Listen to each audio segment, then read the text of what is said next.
Hello, hello. Hope you're all okay now. Time for chapter 13 of the Ickabog. And this chapter is called The Accident. The two lords had no choice but to leave the king and Captain Roach in their little clearing in the fog and proceed on to the marsh. Spittleworth took the lead, feeling his way with his feet for the firmest bits of ground. Flapoon followed close behind, still holding tightly to the hem of Spittleworth's coat and sinking deeply with every footstep because he was so heavy. The fog was clammy on their skin and rendered them almost completely blind. In spite of Spittleworth's best efforts, the two lords' boots were soon filled to the brim with water. "That blasted nincompoop," spluttered Spittleworth as they squelched along. "That blithering buffoon, this is all his fault, the mouse-brained Modon. It'll serve him right if that sword's lost for good, said It'll serve him right if that sword's lost for good, said Flapoon, now nearly waist-deep in marsh. "We'd better hope it isn't, or we'll be here all night," said Spittleworth. "Oh, the fog!" They struggled onwards. The mist would thin for a few steps, then close again. Boulders loomed suddenly out of nowhere like ghostly elephants, and the rustling reeds sounded just like snakes.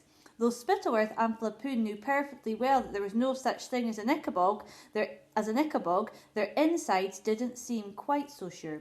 "Let go of me!" Spittleworth growled at Flapoon, whose constant tugging was making him think of monstrous claws or jaws fastened on the back of his coat.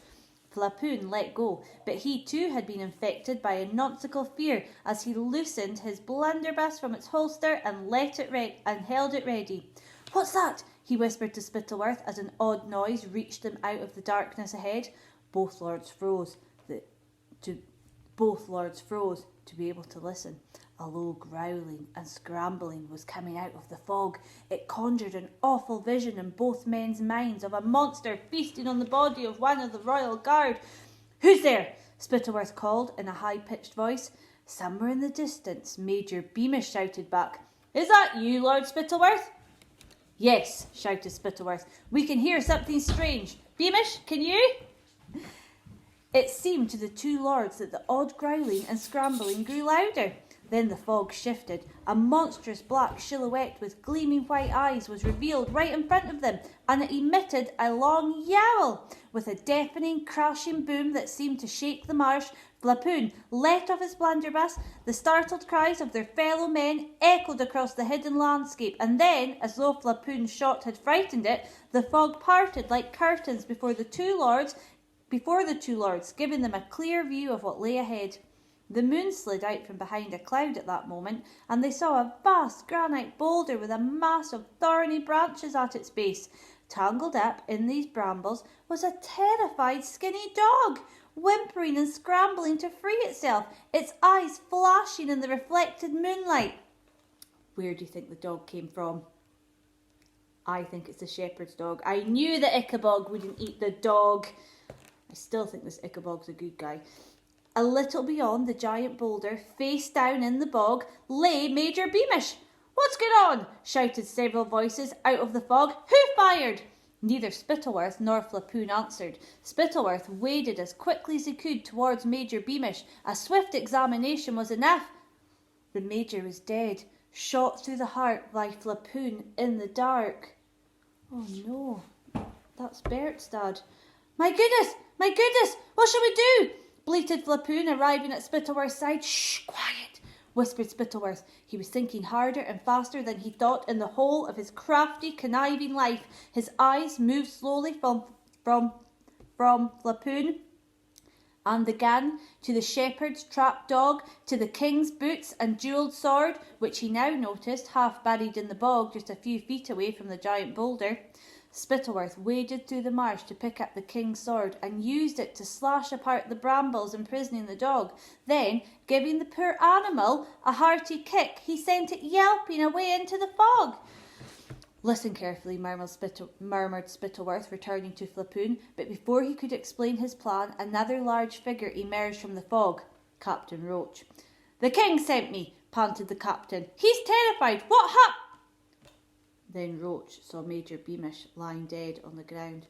Spittleworth realised immediately that Roach must be let on the plan, and that in fact he'd be very useful. "Say nothing, Roach," said Spittleworth, "while I tell you what has happened." The Ickabog has killed our brave Major Beamish. In view of this tragic death, we shall need a new Major, and of course that will be you. Roach, for your second in command, I shall recommend a large pay rise for you because you are so valiant. Listen closely, Roach. So very valiant in chasing after the dreadful Ickabog as it ran away into the fog. You see, the Ickabog was devouring the poor Major's body when Lord Flapoon and I came upon it. Frightened by Lord Flapoon's blunderbuss, which he sensibly discharged into the air, the monster dropped Beamish's body and fled.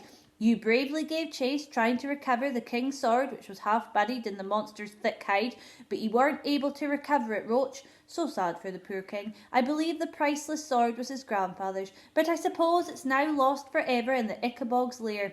So, saying, Spittleworth pressed the sword into Roach's large hands. The newly promoted Major looked down at his jewelled hilt, and a cruel and crafty smile, to match Spittleworth's own smile, spread over his face.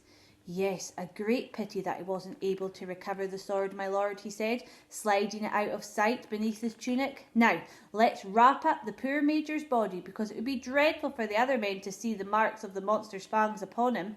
How sensitive of you, Major Roach, said Lord Spittleworth, and the two men swiftly took off their cloaks and wrapped up the body while Flapoon watched, heartily relieved that nobody need know he'd accidentally killed Beamish.